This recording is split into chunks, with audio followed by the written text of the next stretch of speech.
guys are. I show about a minute or so. It's 40 seconds exactly. So other than schedule,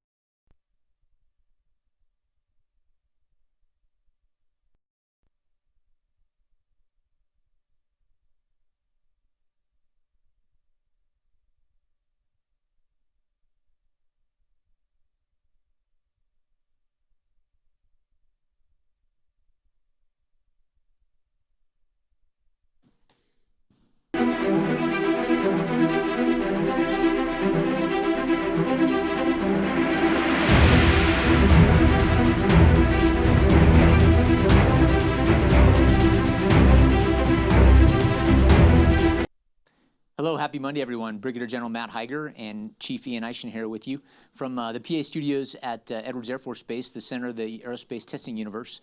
We're here today broadcasting to you in front of virtually an SR-71 out at the Air Force Flight Test Center Museum. If you have never seen one of those birds in person, please go see that anytime you can. And if you were lucky enough to have seen that thing actually fly, unlike this kid who said, I'll just catch that later and I missed it, then don't miss out on other historical opportunities in the future to include seeing those things or things like that before they leave the flying inventory. So today is Monday, June 22nd, and this is going to be our last edition of the town halls that were originally dedicated for spouses, key spouse mentors, honorary squadron commanders, CivMil partners, and CLP.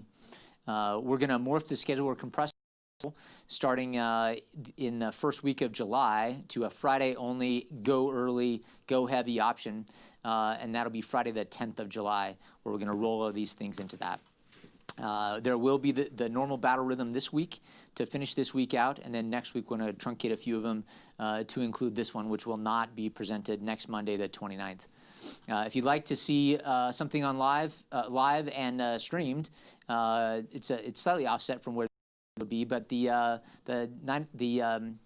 412th Med Group Change of Command will be Monday afternoon, the 29th as well. And I know Colonel Foster and Colonel Lamoth would love to see a large participant crowd there. And I suspect that many of you have interest in what Colonel Lamoth is going to say, and your attendance there, even virtually, would mean a lot to Colonel Foster as she sets sail for Travis Air Force Base as her next assignment and her next command. So that's, as I told you, when we change the schedule, I'd let you know. That's the notification here, and we'll have notifications throughout this week and on the meetings the town halls that are virtual next week as well. The Med Group Town Hall will also get compressed into the Friday session, and that'll be much more widely distributed starting Friday the 10th of July. And that time slot will be at 1300 as the Friday afternoon town halls have been.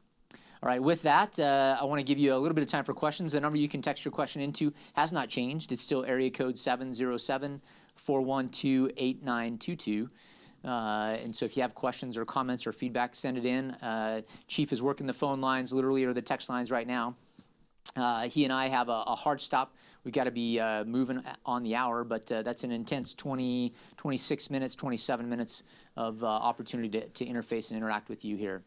Let me start with the big change since the last time we've spoken. There have been a few of them that have happened nationally, but locally, I was comfortable and confident in the requirements or the gating I had, and because of that, I was able to and declared HPCon Bravo on last Friday, on the 19th of June. So a lot of folks who were expecting HPCon Bravo happens, and there's a whole bunch of cascading immediate, go back to normal pre-COVID, and that's a slight extrapolation of what I'm getting from initial feedback. But what I need everybody to know is that we were effectively in HPCon Charlie minus. And so as we changed from HPCon Charlie to HPCon Bravo, there were a few things that immediately changed with that. For example, the local area grew dramatically. It's now the entirety of the state of California for our COVID-19 Edwards Air Force Base and Air Force Plant 42 local area. And so that's a great news, great change. And that changed on a Friday for a weekend, and also changed on the 19th of June. So you can, if you want to plan longer or more, I'll say cooler locations, Northern California, especially in the Sierras over the 4th of July weekend, you know that's now going to be in the local area. There will be a couple of other changes along the way. You can expect in the not too distant future a buy your food at the food service at Club Muroc, and then an ability to sit at the tables there and eat your food there. It will be very limited in the number of tables, but that service will come back in a small fashion in the not too distant future, enabled by HBCon Bravo. And you can also expect that the gym attendance options will increase dramatically as well. For those specifics and the specific date and times, contact the FSS leadership on both. The club manager should have some indications, but she'll work closely with the FSS, and also the fitness facility folks are working closely with MSG and also FSS on when do we open and what increments do we open. I committed to my Air Force civilian team that as soon as we went to Bravo, I would try and get government civilians back into the gym, and so that will happen quickly. How many more parts of the population go back in the gym will be informed by what do we see as a load, and how can we maintain our physical distancing while maintaining our social connectedness. So that's probably the big change. If you have questions or comments, again, text them in, number 707-412-8922. We'll take priority on questions that are clearly from spouses, key spouses, CivMil, CLP, and honorary commanders, but anybody else is welcome to pile on. Chief, we got anything rung in yet? Nothing, sir. All right. One of the things that is really important for me to reemphasize here is that HBCon Bravo required me to meet 3 gating criteria, or required the installation to meet 3 gating criteria. One of the gating criteria was that I had confidence in the robustness of the medical system in the local area. And I will tell you that it has been impressive to watch how Antelope Valley Hospital, Palmdale Regional, and the hospital in Tehachapi have handled and absorbed COVID thus far. They were helped significantly by the flattening the curve activities that the governor directed, and we all did, or overwhelmingly all of us did. And if you look at the curve in California, it is extremely flat relative to the spikes in states like Massachusetts and New York, where they had legitimate stressors and probably more casualties and fatalities because the systems were overrun and overwhelmed. We were fortunate enough in California that did not happen because of that initial wave, and our local healthcare system held. Capacity in both the beds in general and the ICUs in specific, and even ventilators at those 3 hospital locations held so far during COVID. But I want to remind everyone that COVID is not over, right? What's happened now, and the thing that gave me some confidence in going to HBCon Bravo, is that the environment is still replete with our enemy, but we are getting better, or we know better. Maybe we're not performing better, but we know better how to handle it. And so that's why we pivoted. I pivoted weeks ago, maybe months ago now, to behaviors, not geography, to actions or inactions, things you should or shouldn't do, and you know what those are, vice benos. And that was a big part of our pivot strategy that enabled me confidence to go to Bravo. So I mentioned the 3 criteria. One of them was healthcare and the healthcare system. The second criteria was that we had to have a 14-day downward trend of flu-like symptoms in the local area. That data, or those data, are interesting to get. They're very low numbers, and there's a lot of noise in them. I used data generated by the 412th Med Group, and those look-back numbers were more than 14 days, and they appear to be gently downsloping. And so that criteria, relatively easy to declare good to go on the second criteria. The third one, however, was the 14-day downward trend of COVID cases. And if you looked at, or I held us to the standard of state of California, downward trend, not there. California continues to set records on the 7-day case rates. As I've already mentioned in this broadcast just a couple seconds ago, it's much flatter than a few other places in the nation, but it is still climbing. And so we did a 14-day look back on the state of California. Now, you can argue, and I think this is a statistical debate, right, whether or not the death rate is more representative of the actual slope of COVID cases, or the reported positive cases. And if you just look at deaths attributed to COVID, that has been in a gentle decline in the state of California since mid to late May. That also gave me confidence that at least we know how to treat this, and that the overlying case rate throughout the state may not be setting records in reality, even though the measurements are. Another thing to look at, state of California, not necessarily applicable to what we do in and around the Aerospace Valley and at Edwards and Plant 42. So you then neck down to the counties, and even then when you do that, you include LA County, and they are also having a similar trend line to what the state of California is doing. In fact, that county is actually driving the state numbers over the last month or month and a half. So if you ignore LA County south of Palmdale and just look at the Aerospace Valley, now the numbers are neutral or better in that we have somehow managed to be significantly better than LA, and that's a good thing, primarily because we have good separation here, a lot less density, and folks here generally have respected the threat. They know the threat and have respected the threat. So I commend you and your neighbors and your friends and your relatives and the people you attend civic groups and church with for doing the right thing. I commend the city of Palmdale for their early declaration of an ordinance that required mask wear. You'll note that the governor has recently piled on top of that, and you'll recall that the Secretary of Defense requires you to have a mask with you to be on an installation and wear it when you can't ensure a minimum physical separation from other folks. And then when I look at the case rate on Edwards Air Force Base in Plant 42, there was a significant decline over the last 14 to 21 days. So thank you very much. And it was that last data set that gave me the confidence that I met all three of the gating criteria. There are other things that have changed in a positive way. One of them is that we have a very robust testing capability here, which we haven't had until very recently. So you may have heard me talk about BioFire. We don't have the supply chain or supply channel built for that. But we do have a few dozen cases that we can use BioFire. The case, each process takes about an hour, and we're going to use that as the gold standard, and we have that ability locally on Edwards Air Force Base. But in addition to that, we also have Sophia 2 capability, where we can do a test, and then if it's negative, another test, and if it's negative, then there's a very high percentage chance that you are in fact not infected, or at least symptomatic, not symptomatic, but testable with COVID-19. And if you get a positive in either one of those, then you go into the protocols for isolation.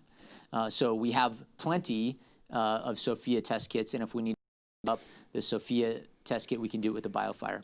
And we can also use both of them to increase throughput if we happen to need to quickly test through a cluster or a large group or something like that. So that gave me some more confidence that Bravo's the right thing. All that said, we're at Bravo because we have more capability on the base, and I believe you are better equipped and accustomed to dealing in this environment, not because the environment is safer. And I think that's an important nuance. I think the prevalence of the disease on the installation, in housing, and on the in the greater community is the same as it's been for quite a while, and it will continue to be that way for quite a while. Hopefully not get worse, but that is certainly up to all of us doing the right thing from a behavior standpoint. Chief? Yes, sir. So first question, with HPCon Bravo in effect, can off-base guests and family come on the base? So the base access rules have not yet changed. I expect that I'll be able to remove the mission essential, mission critical, and operationally necessary restriction in the near future, but I haven't done that yet. So the follow-on question might be, okay, why? And the why is that if I say you may have visitors on, but we still have a retiree-only access day on Wednesday, that is the wrong that's the wrong priority. So I want to make sure that we are making right by our retirees and other beneficiaries of the base that don't reside on the base, and then we're going to release all of that information or that update in one additional change.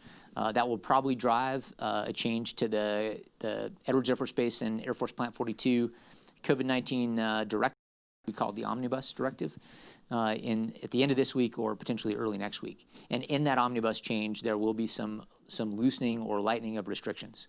I don't recommend, so please don't, plan to bring guests or family members on the installation, but that is a change that we will step into very deliberately, assuming conditions don't reverse horribly outside the gate. So, and when they do when I do remove that requirement or restriction, that will still require you to do the smart thing because you know the threat and you respect the threat so that we can beat the threat. That does not mean back to what was pre-COVID. It means respect COVID with your guests that are on the installation. Yes, sir. Next question. How many people can meet in an indoor setting? It's either unanswerable or it depends.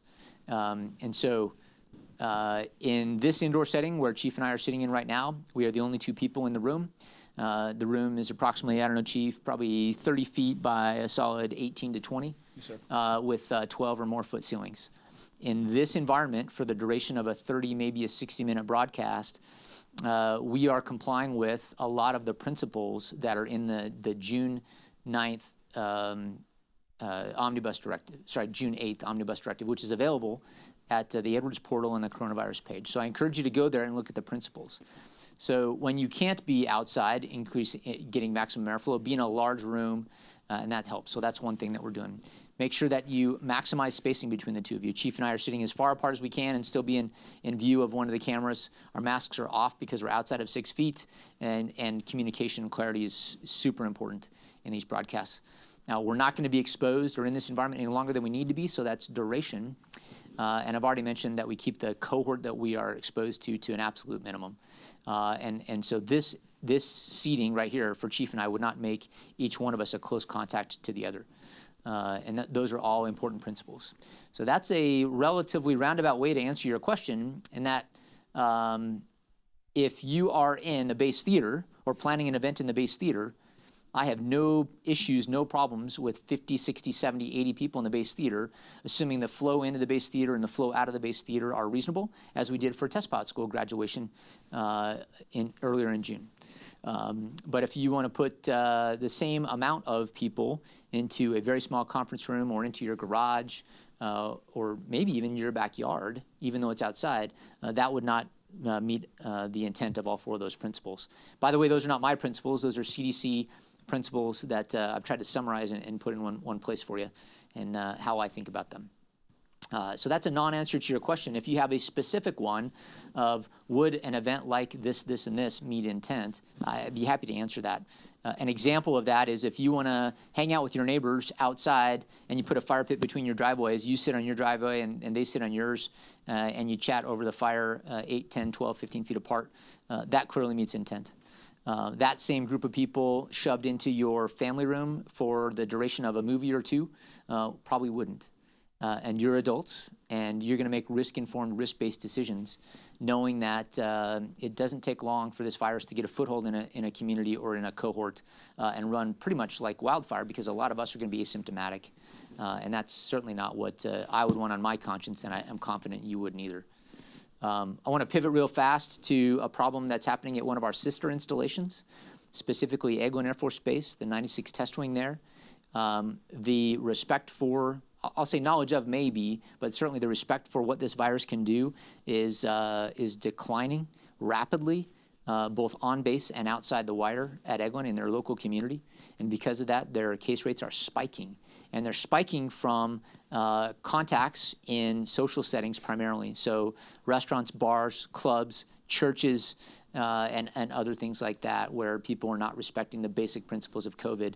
And then we're having dozens of folks that test positive. Most of those folks will fully recover. However, they will come in contact with someone that's high risk, and the chances of that high risk person recovering fully are significantly diminished. And that's one of the things that we all need to continue to protect as we continue to fight through this COVID fight. Chief, what else? Yes, sir. So the next question, they're looking for an update on the school survey. Is there anything that you would ask school districts off the base to do to help military members and their families on base?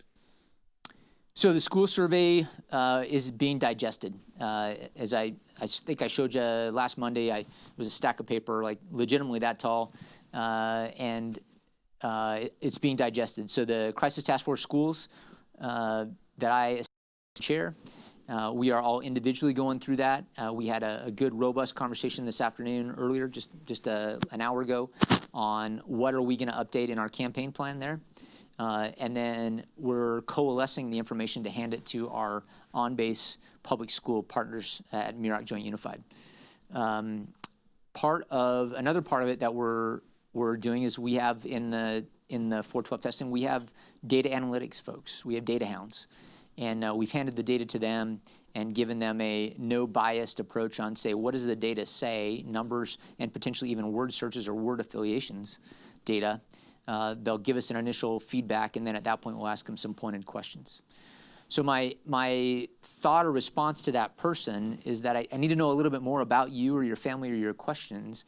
But my first read or first blush at the survey results, which pile on top of other data that we've collected, both from online sources, authoritative sources, great schools, and other places like that, is that there are a lot of bright spots at what's happening on base. There are a lot of opportunities that some of us may not have been aware of. For example, if you choose to do an independent study type of curriculum, either a fully independent study, i.e. you do all the work at home but enroll at Muroc, you have access to the teachers and the accredited curriculum and sources, and you can do that all full, or you can do that in some type of a hybrid manner. So if there's a couple things you want to do in school or in session at, for example, Desert High, and then you want to take some classes on the side that are in their curriculum, that's something that I did not know was available until we started getting into the deep dive via Crisis Task Force Schools. And I think based on survey results, we're going to find out that many of you were unaware of that option, for example, at Muroc also. So another item that I want to make sure that we highlight that showed up in the survey a lot is that you have a perception. So in this case, I'll tell you what my perception was. You have a perception that a lot of people are choosing to not live on base because they believe they have better school opportunities off base versus on. In fact, we learned in the survey, which had I believe 150-ish participants, more than that actually, but 150 parents that were also military members. A lot of folks chose to live off base, not because the school's on base versus off base, but because of other things or other reasons. So proximity to spousal employment, proximity to a beach, or proximity to LA, or, for example, they have a job that's a shift work or a hybrid work where they're at work for 2 or 3 days, and therefore they can afford a longer commute because they're only commuting 2 round trips a week. So that was not surprising that those were there. But it was very good information for me to remind me that it isn't just schools that people are making their decision to live on and off, even if they have school-age children. So I hope that got to some of your question. If it didn't, please re-ask or ask for clarification. We'll go there. Sir, that's actually the only questions we've had, and our deadline that we were leaving because of is now moved up a few minutes. Okay. And so we probably need to head on out and to meet that appointment. So we're meeting an inbound. 2-star here at Edwards. I'm glad that we're able to do that this afternoon and still meet with you today. You need to hear the schedule change from us. Remember that this will not be a broadcast next Monday, the 29th. If you'd like to tune in to the Med Group Change of Command, I encourage you to do so. The rest of this week, we'll have our normal town hall sessions on Wednesday, Thursday with the Med Group, and then Friday. And then we'll pivot back to Friday the 10th. Of July with a very large, enduring URL for everyone to pile in on. And we'll have Med Group phone a friends either in the corner of the room to not violate the physical separation or in another room. Thanks for your attention. Thanks for your participation. Thanks for caring for airmen and their families here. It is my fondest hope that we can get through this environment rapidly and get out of these virtual environments and back to seeing each other on an interpersonal basis. Until then, know that we think about you a lot. We appreciate what you do for us. And I know that I speak for all the airmen here at Takatatu when we say thank you very much for all you do in support of us as we defend the nation. Have a good Monday, everybody.